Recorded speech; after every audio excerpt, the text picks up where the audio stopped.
شفيعنا حبيبنا نبينا مولانا محمد بارك وسلم. الحمد لله نحمده ونستعينه ونستغفره ونؤمن به ونتوكل عليه ونعوذ بالله من شرور أنفسنا ومن سيئات أعمالنا. من يهده الله فلا مضل له ومن يضلله فلا هادي له. ونشهد أن لا إله إلا الله وحده لا شريك له. ونشهد أن سيدنا وسندنا مولانا محمدا عبده ورسوله. أما بعد فأعوذ بالله من الشيطان الرجيم. بسم الله الرحمن الرحيم. قل هل يستوي الذين يعلمون والذين لا يعلمون إنما يتذكر أولو الألباب. وقال رسول الله صلى الله عليه وسلم الناس كلكم هالكون إلا العالمون والعاملون كلكم هالكون إلا العاملون والعاملون كلكم هالكون إلا المخلصون. المخلصون كلكم هالكون والمخلصون على قدر عظيم أو كما قال عليه الصلاة والسلام. رب اشرح لي صدري ويسر لي أمري واحلل عقدة من لساني يفقهوا قولي. اللهم صل على سيدنا محمد وعلى آل سيدنا محمد بارك وسلم في كلام أولنا. اللهم صل على سيدنا محمد وعلى آل سيدنا محمد بارك وسلم في أوسط كلامنا. اللهم صل على سيدنا محمد وعلى آل سيدنا محمد بارك وسلم في آخر كلامنا. بزرگان محترم و معزز سامعین کرام، اللہ جل جلالہ وعظم والہ کا احسان کرم فضل ہوا کہ اللہ تبارک و تعالی نے ہم سب کو اپنے گھر تک آنے کی توفیق نصیب فرمائی اور کچھ دین کی باتیں کہنے اور سننے کی توفیق و سعادت نصیب فرمائی. درود و سلام نازل ہو آقا مدنی تاجدار مدینہ احمد مجتبی محمد مصطفیٰ صلی اللہ علیہ وسلم کے ذات عالی. بزرگوں دوستوں، اللہ تبارک و تعالیٰ کا بے حد و احسان شکر و انعام ہے کہ اللہ تبارک و تعالیٰ نے عافیت کے ساتھ رمضان مبارک کو ہم پر عطا فرمایا تھا اور عید کا دن بھی الحمدللہ خوشی و مسرت کا شادمانی کا اللہ نے عافیت کے ساتھ ہم پر مکمل فرمایا، پورا فرمایا.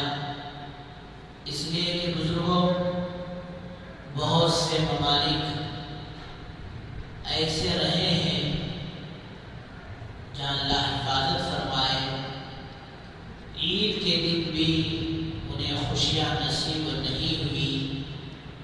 عید کا دن اور رمضان مبارک جیسا اہم اور مبارک مہینہ اور خصوصاً آخری عشرہ جو عبادتوں کا خاص عشرہ ہے، ایسے دنوں میں بھی انہیں چین و سکون نصیب نہیں رہا. جنگی فسادات، آپسی فسادات، پتہ نہیں کیا کیا حالات سے وہ مسلمانان اسلام گزارے ہیں. اس لیے ایک طرف اگرچہ کہ ہندوستان اس ملک کا نام ہے، لیکن اللہ تبارک و تعالیٰ نے عافیت کے ساتھ یہاں یہ سارے معاملات پورے کیے ہیں. اس پر ہم جتنا بھی اللہ کا شکر ادا کریں کم ہے.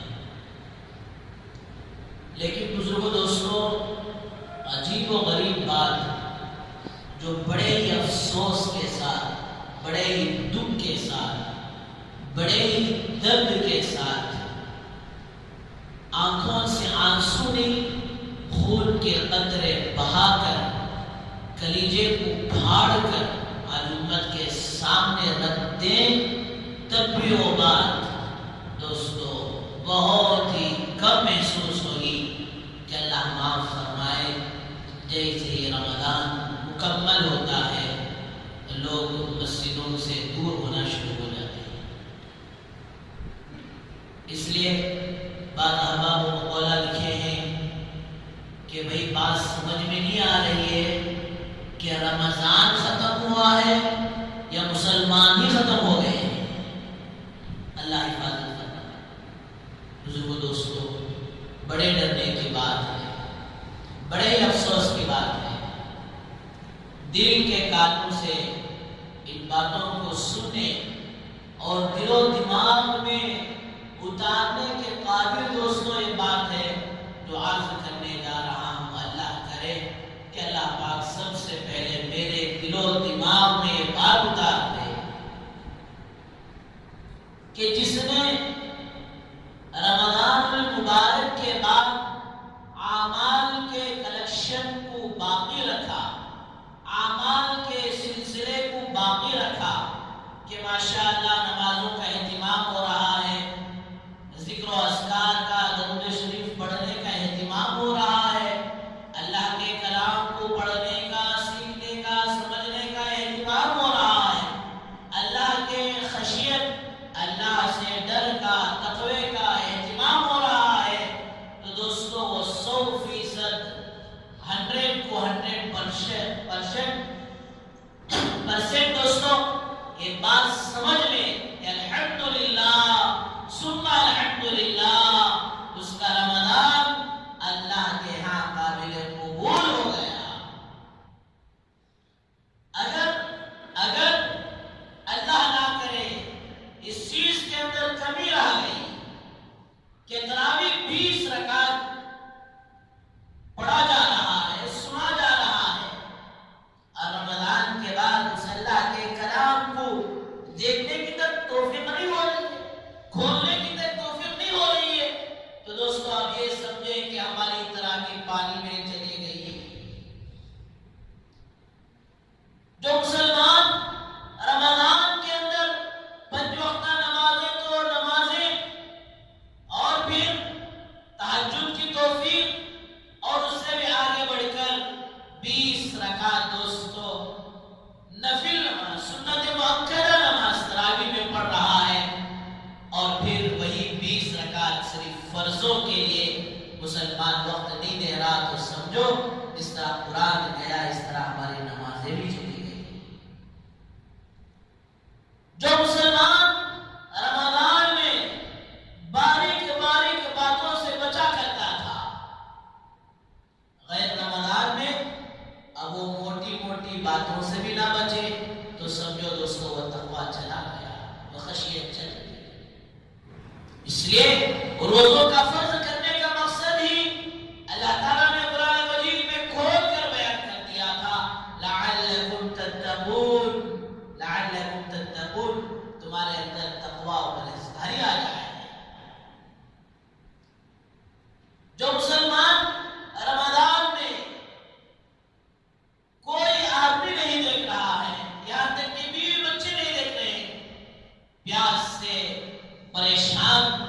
اور دوستو ٹھنڈا پانی گھر میں موجود ہے، اس سے بھی آگے بڑھ کر کلی کرتے کرتے 2 گھٹ پانی الگ سے اتار لیتا؟ نہیں، اتنی دوستو تقوی کی طاقت پہنچ گئی تھی کہ بازو والا بھی دیکھتے ہوئے محسوس نہیں کر سکتا تھا، یہ کلی کرتے ہوئے 2 قطرے پانی نیچے اتار لیا۔ اتنا اللہ کا ڈر، اتنا اللہ کا خوف دوستو غیر رمضان میں وہ ڈر کہاں چلا گیا؟ ارے رمضان تو بھنڈوال تھا، اب سال بھر دوستو اس بھنڈوال کو باقی رکھنا تھا۔ رمضان تو ایک پیغام دینے کے لیے آیا تھا، رمضان تو ہدایت کے لیے آیا تھا۔ ایسا نہیں کہ میرے بزرگوں دوستو غیر رمضان میں ان سارے اعمال کو بالکل ہی چھوڑ دیا جائے۔ بہت زیادہ ڈرنے کی بات ہے، عجیب و غریب جملہ کہ رمضان کے بعد اگر اعمال کی توفیق ہے تو اس کا مطلب یہ ہے کہ وہ 1 مہینے کا مجاہدہ، وہ 1 مہینے کی کوشش، 13-12 گھنٹے بھوکے رہنا، رات میں نفل کا پڑھنا۔ ساتھی کارگزاری سناتے تھے کہ مولانا رمضان میں تو صرف رات میں 2-3 گھنٹے ہی سویا کرتے تھے، کیا بھائی اتنا زیادہ عبادت کا اہتمام؟ اب ان کو دوستو چراغ لے کر ڈھونڈنا پڑے گا، بھائی کہاں چلا گیا مسلمان؟ لعلکم تتقون، تقوی ہماری زندگی میں آ جائے، اللہ کے احکامات ہماری زندگی میں آ جائے، نمازیں ہمارے قائم ہو جائے، حضور اکرم صلی اللہ علیہ وسلم کی سنتوں سے سچی اور پکی محبت ہو جائے۔ یہ پیغام دینے کے لیے رمضان آیا۔ اور دوستو دیکھو اللہ والوں نے تقوی کیسے حاصل کیا تھا، اللہ والوں کی زندگیاں کیا تھی۔ تمام اولیاء کے سردار حضرت پیران پیر رحمت اللہ علیہ فرمایا وہ ایسے ہی پیران پیر نہیں بن گئے، فرمایا ان کے والدین کے اندر وہ تقوی تھا، وہ پرہیزگاری تھی، وہ اللہ کا ڈر، وہ خشیت تھا۔ حضرت پیران پیر رحمت اللہ علیہ جن کے والد کا نام ابو صالح، بعض لوگوں نے بیان کیا ہے کہ راستے میں گزر رہے تھے اور بھوک اتنی شدت تھی کہ برداشت سے باہر ہو گئی۔ اور دوستو قرآن بھی کہتا ہے کہ جب تم اضطراب، بے چینی، وہ بے قراری کے عالم میں آ جائے، اب تمہاری جان نکل جائے گی بھوک کی وجہ سے، اس موقع پر کوئی حلال چیز تو کیا، جان بچانے کے لیے حرام کا ایک لقمہ پیٹ میں مجبوری کی حالت میں ڈال لے سکتے ہیں۔ ایسے بے قراری، اضطراری، بے چینی کے عالم میں دوستو ایک سیب جو پانی پر سے گزر رہا تھا، حضرت نے اسے پکڑ لیا اور کھا لیا۔ بھوک تو مٹ گئی لیکن دوستو ایمان بے چین و بے قرار کر دیا۔ اللہ یہ کیا معاملہ ہو گیا، پتہ نہیں آخر کس کا تھا، کون اس کا مالک تھا کہ میں نے اس کی اجازت کے بغیر اس پھل کو کھا لیا۔ پھر دوستو اس راستے پر چلے، اس پانی کے راستے پر چلے، چلتے چلتے اس سیب کے باغ پر پہنچے۔ پہنچنے کے بعد ان سے کہا بھائی آپ اللہ کے لیے معاف کر دیں، میں آپ سے معافی چاہتا ہوں، معذرت چاہتا ہوں۔ مجھے بھائی کیا ہوا کہ آپ کے باغ کا ایک سیب جو پیڑ سے، جھاڑ سے گر پڑا تھا، پانی میں بہہ کر آ رہا تھا، اور میری بے چینی وہ بے قراری کے عالم میں میں نے اس سیب کو آپ کی اجازت کے بغیر کھا لیا۔ دوستو آج ایک ہمارا تقویٰ ہے، ایک آج ہمارا ایمان ہے کہ ہم نے مال کے کمانے اور کھانے میں کوئی فرق نہیں رکھا۔ لا الہ الا اللہ، ادھر کا مال ادھر لا کے دے، آپ بھی کبھی دال کو گھسی، اللہ حفاظت فرمائے۔ اہل حق، یہ جو حق والے ہیں، اس حق والے کا مال کھایا جا رہا ہے، کوئی غریب و مسکین ہے اس کا مال کھایا جا رہا ہے، اس سے بھی آگے بڑھ کر جب دوستو اللہ کا ڈر، اللہ کی خشیت، آخرت اور آخرت کے سامنے کھڑے ہو کر اللہ کو حساب دے گا، یہ ذہن سے نکل گیا تو دوستو آج لوگ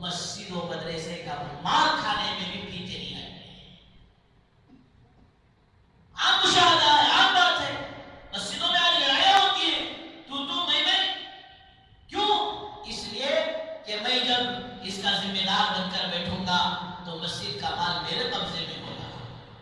نہیں بھائی، میں جب اللہ کے کمال کا تو کیا نہیں کر، خالی روٹیشن کر لیتے اس کو، پھر مجھے آیا تو میں ڈال دوں، اس کے واسطے میرے قبضے میں اللہ حفاظت کر رہا ہے.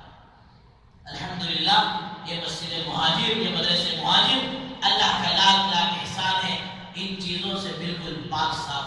ہمارے مسجد کے صدر صاحب تو جمعہ کے دن ہونے والے چندے کو تک ہاتھ نہیں لگاتے، باقاعدہ ذمہ دار حمام اسے گنتے ہیں اور بینکوں میں ماشاءاللہ باقاعدہ پڑتا ہے اور ہر ہفتے کی رپورٹ دوستوں لکھی جاتی ہے. کوئی ایک بزرگ کے پاس آ کر ایسے مذاق میں پوچھا، حضرت جب مال زیادہ ہو جاتا اور اسے کنٹرول کرنے کی طاقت نہیں رہتی تو کم کرنے کیا کرنا حضرت کے؟ تو انہوں بولے کیا بھی کرنا کہو، مسجد کے ایک لے جا کو گھر میں رکھ لیں، پھر دیکھ آٹومیٹک پورا اکاؤنٹ ڈاؤن ہونا شروع ہو جاتا ہے. تو اللہ حفاظت فرمائے کہ یتیموں کا، مسکینوں کا، بیووں کا، پڑوسیوں کا، غریبوں کا، مزدوروں کا حق تو مار رہے ہیں، یہاں تک کہ دوستو اللہ کے گھروں سے بھی مال مارنے سے روکنے کی نیت. اور ہرگز یہ نہ سمجھیں کہ میری طاقت کی بنیاد پر اور میری حکومت کی بنیاد پر فلاں بنیاد پر میں قابض ہو جاؤں، قبضہ کر لوں. کسی کی ہمت نہیں ہے کہ میرا مجھ سے سوال کر لے. قرآن کہتا ہے ہرگز یہ تصور مت کر، ہرگز یہ انسان یہ مت سوچ، 2 دن کی زندگی پر مت کر، جب تو قیامت کے دن اللہ کے سامنے حاضر ہوگا تو کیا تیرا باپ فرعون، نمرود، شداد، حمان سب ہوگے اور میدان حشر بھرا ہوا ہوگا. اس وقت اللہ یاد دلائیں گے اے جابر، اے ظالم، اے متکبر، لمن الملک اليوم، آجا کر بتا کہ بادشاہت کس کے لیے ہے، سلطنت کس کے لیے ہے، بڑائی کس کے لیے ہے، کبریائی کس کے لیے ہے. خود اللہ کہے گے للہ الواحد القہار، آج صرف یہ قہار کی حکومت چلے گی.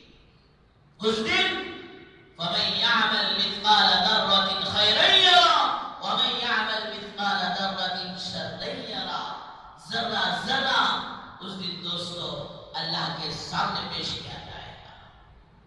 والغرض عرض کرنا تھا کہ وہ حضرت پیرا نقی رحمۃ اللہ علیہ کے والد معافی چاہ رہے ہیں تو سامنے والا جو آدمی تھا، باپ کا جو مالک تھا، وہ بھی سمجھ گیا واقعی اللہ کا ولی ہے کہ سیب کو جھاڑ سے چرا کر توڑ کر کھایا نہیں ہے، وہ تو گرا ہوا ہے. اگرچہ کہ اس کا کوئی حساب کتاب نہ ہوتا، پھر بھی اگر اس کے اندر اتنا ڈر ہو تو کتنا ایک پہنچا ہوا ہستی ہے. فوراً انہوں نے مذاق میں کہا بھائی معافی ایسی نہیں ہوگی، تم میرے نوکر بننا پڑے گا. کہا میں اپنے پورے وجود کے ساتھ تمہارا غلام بننے، تمہاری چاکری کرنے، تمہاری نوکری کرنے کے لیے تیار. تو اس نے جب یہ دیکھا کہ بھئی یہ اللہ کا بندے کے اندر اتنی خشیت ہے تو آگے کہا اتنا ہی نہیں، نوکر بھی بننا، غلام بھی بننا، میری ایک بیٹی ہے اس سے شادی بھی کرنا، اور وہ میری بیٹی آنکھوں سے اندھی ہے، کانوں سے بہری ہے، ہاتھوں سے للی ہے، پیروں سے لنگڑی ہے، اپاہج ہے، اس سے شادی کرنا. تو انہوں نے کہا بغیر چنو چرا کے میں آپ کی اس شرط کو بھی قبول کرنے کے لیے تیار ہوں. لیتا سو پیسے بھی سسیا سے کرتا سو دعوت بھی سسیا سے مال داتا سو بھی سسرا سے ظلم کرتا سو بھی سسرے کی بیٹی پر اللہ حفاظت کرتا ہے. یہاں دیکھو لینا دینا کچھ بھی نہیں ہے، ساری چیزوں کو برداشت کرنا. کہا میری غلطی پر میں اس بات کے لیے بھی تیار. دوستو بات آگے تو کہوں، نکاح کے موقع پر، شادیوں کے موقع پر لڑکیوں پر بوجھ مت ڈالو. ہاں یہ بات اور ہے کہ باپ اپنی خوشی سے اپنی بیٹی کو بھی کچھ دے دے، اپنے داماد کو بھی دے دے، پارلیمنٹ لکھ کر دے دے، وہ تو اس کی طرف سے ہے. لیکن کوئی بات رکھ کر اپنے ڈگریوں کو دوستو، اپنے ڈگریوں کی بولی لگا کر کہ میں اتنا گریجویٹ ہوں، میری فلاں ڈگری ہے، میں اتنے میں بکوں گا، دوستو جائز نہیں ہے۔ ہاں معلوم نہیں تھا، لے لیے تو اب اسے لوٹا دو۔ اب ماشاءاللہ آپ کے ساس سسرے بھی اتنے غیرت والے نہیں ہیں کہ آپ دیتے ہی لے لیں، نہیں ہمیں دے کو ہوگا تمہیں لے کو ہوگا، آپ کہیں واپس کر دو۔ تو ان سے کہو اب ایک لحظے کے لیے ان پیسوں پر ہاتھ رکھ دو، میں گویا آپ کو لوٹا دیا، اگر آپ کو ضرورت نہیں ہے تو کسی اور جگہ میں اسے خرچ کر دیں۔ ہے دوستو لے ہیں تو اسے واپس کرو۔ اور ایک بات بھی یاد رکھو، کوئی آدمی خوشی سے دیا تو دیتا ہے، اور عام طور پر ہر باپ اپنے سینے پر پتھر رکھ کر ہی دیتا ہے۔ آپ تو شریف لوگ ہیں تو بات کہنے کے لیے اچھی نہیں لگتی، پھر بھی موقع ہے تو کہہ دوں۔ جی ہمارے حضرت مولانا شیخ صاحب دعوت برکاتہ سنا رہے تھے کہ ایک آدمی بینک میں جمع کر جو انٹرسٹ آیا تھا، بچی جو بچپن میں تھی اس وقت جو پیسے ڈالا تھا اس پر انٹرسٹ چڑھتے چڑھتے چڑھتے چڑھتے جو پیسہ جمع ہو گیا وہ اٹھا کو جبھی کو دیا جائے۔ بولا نہ پوچھے بھائی یہ حرام کے پیسے لے جا کو انٹرسٹ کے پیسے، اس کا مسئلہ تو یہ ہے کہ بغیر ثواب کی نیت کرے بغیر بہت ہی مجبور لاچار غریب مسکین ہیں جو کھانے کو ترس رہے ان کو دے دو، بغیر ثواب کی نیت کے۔ ثواب کی نیت کریں گے تو مہنگا رہو گے، اس لیے کہ پیسہ حلال ہے، کہیں کوئی اٹھا کو دیا لے اور جبھی کو تمہارے۔ تو انہیں بولیا کہ سسرا کیا کروں حضرت، مسئلہ مجھے بھی معلوم ہے، حرام زیادہ حرام پیسے کے بغیر بھی مانگنے کے لیے تیار نہیں ہے، سمجھ میں بات۔ تو بزرگوں دوستوں بات اور آگے بڑھ گئی، اتنے سارے شرائط رکھنے کے بعد وہ جب تیار ہوئے، اب کھیت میں نوکری کرنا شروع کیا، اور پھر چند دن گزرے تو نکاح کے لیے بھی تیار ہوئے۔ نکاح دوستو جب ہوا ہے، حضرت پیران پیر رحمت اللہ علیہ کی امی کو ان کے ابو دیکھ رہے ہیں کہ میرے سسر نے جو کہا آنکھوں سے دی، ارے اس کی آنکھوں میں تو اتنا نور ہے، کانوں سے بہری یہ بھی جھوٹ ہے، کان سنائی دے رہے باتوں سے مکی، ارے بات بھی کر رہے ہیں، ہاتھوں سے للی ہاتھ بھی اچھے ہیں، پیروں سے لگ رہی یہ بھی اچھے ہیں۔ آخر میرے سسر نے یہ بات کیوں کہا؟ جا کر کہا حضرت آپ نے تو میرے ساتھ مذاق کیا۔ تو ان کے سسرے اس کی حقیقت کو سمجھاتے ہیں کہ بیٹا دیکھو حقیقت یہ ہے، میں آنکھوں سے اندھی اس لیے کیا کہ میری بچی ان آنکھوں سے کسی غلط چیز کو نہیں دیکھا، غلط چیزیں دیکھنے سے میری بچی اندھی ہے، اور غلط سننے سے میری بچی وہ کیوڑی ہے، اور غلط بولنے سے میری بچی مکی ہے، اور غلط چیزیں پکڑنے سے میری بچی للی ہے، غلط طرف قدم اٹھانے سے میری بچی لنگڑی ہے۔ میرے کہنے کا مطلب یہ تھا، میرا تو آپ سے امتحان لینا تھا۔ تو پھر دوستو ویسے تقوی والے باپ سے اولاد پیدا ہو رہی ہے تو وہ ساری دنیا کے اولیاء کے سرتاج بن رہے ہیں، وہ پیران پیر بن رہے ہیں، وہ خطیب نورانی بن رہے ہیں، وہ محبوب سبحانی بن رہے ہیں، وہ شیخ عبد القادر جیلانی بن رہے ہیں۔ لیکن میرے بزرگوں ایک ہمیں اپنی زندگی پر بھی دیکھنا ہے کہ رمضان کا تقویٰ، رمضان کے اعمال کو ہم نے عید کے دن ہی گولی مار دی۔ اللہ کے لیے ایسا نہ کرو، اپنے اعمال کو باقی رکھو۔ ہاں رمضان کے اندر اللہ ایک موسم بناتے ہیں، ایک سیل بناتے ہیں، فرمایا اس میں تو ماشاءاللہ عبادات کی اعمال کی بات توڑ ہوتی ہے۔ تو اس کا مطلب یہ نہیں کہ رمضان کے بعد فرض نمازوں کو چھٹی کر دی۔ سال میں ایک مرتبہ روزے فرض ہیں تو زندگی میں ایک مرتبہ دوستو حج فرض ہوتا ہے۔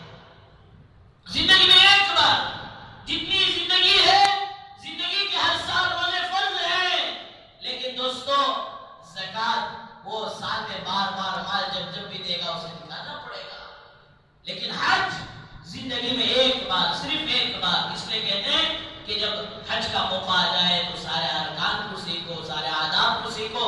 اس سال روزوں میں کمی ہوئی تو ممکن ہے کہ آئندہ سال اس کمی کو دور کیا جائے۔ ایک مرتبہ دوستو حج کا عمل ہاتھ سے چلا گیا تو فرض چلا گیا، اب دوبارہ جب کرے گا تو وہ نفل حج ہوگا۔ اس حج کے سفر میں کوئی آدمی یہ کہہ دیا بھائی میں رسک لیتا نہیں، میں ٹینشن لیتا نہیں، نماز سب میں پڑھتا نہیں، بھائی نماز میں پڑھتا نہیں، وہاں جا کر دیکھ لیں گے، تو حضرات علماء نے فتویٰ لکھا ہے کہ اس پر حج بھی فرض نہیں ہے، تو نماز نہیں پڑھتا جا کر ایسے حج کی ضرورت نہیں ہے۔ ہاں مسافر کے لیے گنجائش ہے، 4 رکعت کو 2 رکعت پڑے گا، کوئی ایسا مسئلہ ٹیڑھا ہو گیا قضا کرے گا، ثابت ہے میں نماز کا رشت نہیں لیتا تو اس پر حج کی فرضیت بھی نہیں ہے۔ تو بزرگوں دوستوں، عرض کرنے کا مقصد یہ ہے کہ رمضان میں جن اعمال پر اتنی زیادہ زور و شور تھا، اب غیر رمضان میں دوستوں پھر وہ نمازوں ہی کو چھوڑ دے، اللہ کے کلام کو چھوڑ دے، اچھی بات نہیں ہے۔ تو اس لیے میرے بزرگوں دوستوں، ان اعمال کو پھر سے زندہ کرو۔ فرض نماز کو کسی بھی حال میں مت چھوڑو، اللہ کے کلام سے لگاؤ، اپنے بچوں کو سکھاؤ، اپنی عورتوں کو سکھاؤ، خود سیکھنے کی پوری فکر کرو۔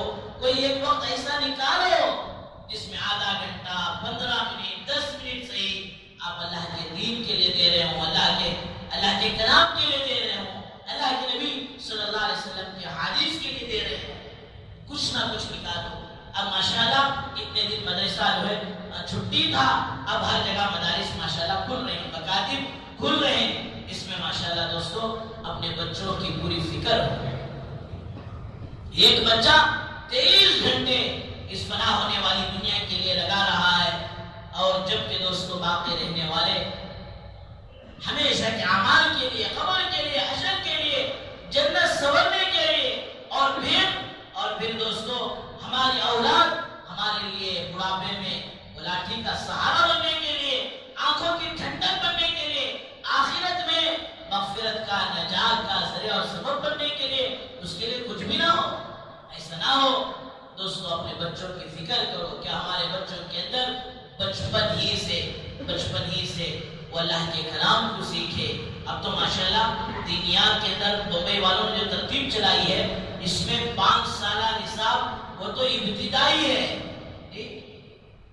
پہلا سال وہ تختی نمبر 10 تک پڑھے گا اور دینیات میں سے بہت ساری چیزیں سیکھے گا، دوسرا سال تختی نمبر 11 سے 26 تک پڑھے گا اور دینیات میں سے کچھ چیزیں سیکھے گا، تیسرا سال اس کا ناظرہ قرآن مجید پورا ہوگا۔ بچہ 6 سال کی عمر میں آئے تو 6، 7، 8 ان عمر میں ماشاءاللہ ناظرہ قرآن مجید مکمل ہوتا ہے۔ بعض لوگ 3 سال، 4 سال، 5 سال میں شوق میں لا کر پڑھانا چاہتے ہیں، اور انہوں بھی یہ حساب ڈال لیتے ہیں 3 سال کی عمر میں بچہ آیا، 5 سال ہوئے تو بھی ہمارا بچہ قرآن پڑھانے نہیں، وہ تو بیبی سٹنگ کو جانے کا بھی ابھی قابل نہیں بنا ہے۔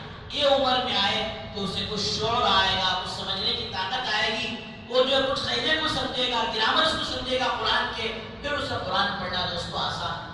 اور بعض لوگ اللہ معاف فرمائے، برا نہ مانے، اسکول میں بچہ کبھی بھی ڈیڈ کا ڈیڈ ہی ہے، یہ 2 سال بھی 2ویں کلاس میں اور 3 سال بھی 3ری کلاس میں ہے، وہاں اسکول والے صاف کہہ دیتے ہیں گیٹ آؤٹ، ریجیکٹ، نکوا تمہارا بچہ ہمارا بوجھ ہو گیا، ہمیں پڑھا نہیں سکتے، لیکن جب وہ گورنمنٹ اسکول میں ڈالو وہاں کیا نہیں پڑھا تو پرواہ نہیں، 7ویں تک ایسا پاس کریں چاہیے۔ لیکن دوستو ہمارے یہاں کتنا بھی ذہن بچے کا کند ہو، یہاں گیٹ آؤٹ نہیں ہے، ویلکم ہی ویلکم ہے، وہ کیسا بھی ہو ہم اسے پڑھانے کی کوشش کریں گے۔ تو اسکول میں اس کا ریکارڈ ایسا ہے، وہ لوگ بھی چاہتے ہیں کہ بچہ ہمارا ماشاءاللہ وہ 2-3 سال میں قرآن پڑھا ہے۔ بچے کی ذہنیت کو دیکھو، ارجنٹ مت کرو، جلدی مت کرو، دیر سے ہو درست ہو یہ اچھا ہے، جلدی میں دوستو وہ کچھ اور پڑھے۔ میں اپنی بات نہیں کر رہا ہوں، حدیث میں آتا ہے کوئی سورہ اذا زلزلت الارض زلزالہا اسے تجوید سے پڑھے، یہ اللہ کو زیادہ پسند ہے، بغیر تجوید کے 3 مرتبہ قرآن کو دہرا دے، اللہ کو یہ پسند نہیں ہے۔ تو بزرگوں دوستو مدرسے کا جو نظام ہوتا ہے اس نظام کو سمجھ کر اس نظام کے تحت اپنے بچوں کو قرآن مجید پڑھانے کی، اور گھر میں اپنے مستورات کو، گھر کی عورتوں کو پڑھانے کی پوری فکر ہو۔ اس لیے کہ دوستو ابھی آپ نے واقعہ سنا کہ حضرت پیران پیر رحمت اللہ علیہ کی والدہ کیسی تھی ہوں گی کہ جس سے حضرت پیران پیر شیخ عبدالقادر جیلانی بنتے۔ آج ہی ماں کے گود سے کوئی پکا نمازی بننے کے لیے، کوئی ولی بننے کے لیے، کوئی تقوی اور پرہیزگار بننے کے لیے دوستو تیار نہیں ہے۔ اس لیے کہ دوستو مٹیریل جس طرح پڑھنا تھا اس طرح نہیں پڑھ رہا ہے۔ اس لیے ایک تو اپنے بچوں کے ساتھ ساتھ اپنی گھر کی عورتوں کی فکر کرو۔ بہت ساری جگہ مستورات کے، شادی شدہ عورتوں کے پڑھنے کا نظام ہے۔ ہمارے مسجد کے کے کیشیئر حاجی یوسف صاحب، ان کے گھر کے اوپر مدرسۃ البنات بنایا گیا ہے. اس میں شادی شدہ عورتیں بچوں کو، اپنے شوہروں کو کام کاج پر، بچوں کو اسکولوں کو بھیج کر یہ 12 سے 2 تک جو فری وقت ہوتا ہے، اس فری وقت میں ماشاءاللہ پڑھ سکتے ہیں.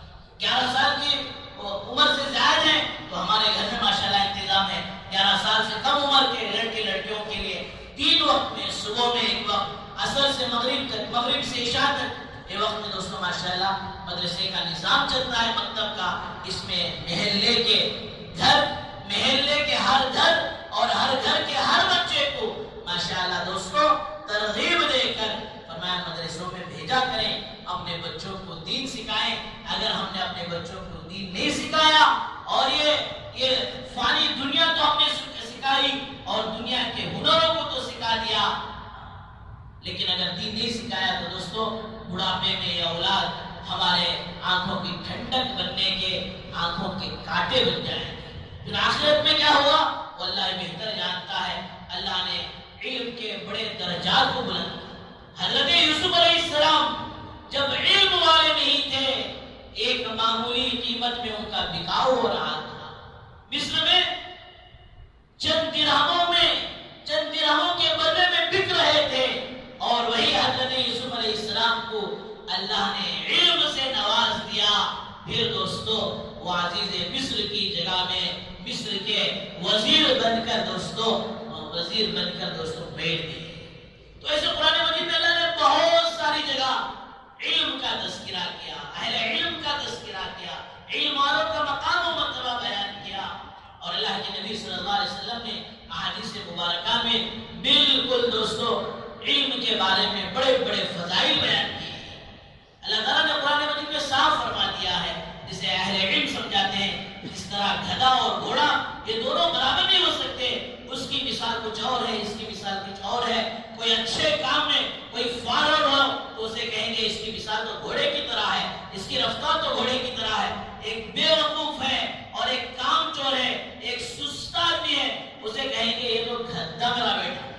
فرمایا دوستو اسی طرح ایک بے علم کی، ایک اہل علم کی اللہ تعالیٰ نے فرق بیان کیا ہے. اور اللہ تعالیٰ نے قرآن مجید میں علم کی طلب کا حکم دیا ہے. فَاسْأَلُوا أَهْلَ الذِّكْرِ إِن كُنتُمْ لَا تَعْلَمُونَ. تم اہل علم سے معلوم کرو، اہل علم سے سیکھو اگر تم نہ جانتے ہو. تو بزرگوں، دوستوں، بھائیوں، عرض کرنے کا مقصد یہ ہے کہ ہم اپنے بچوں کو دنیاوی کچھ بھی ڈگریاں دیں، دنیاوی کچھ بھی علوم انہیں سکھائیں.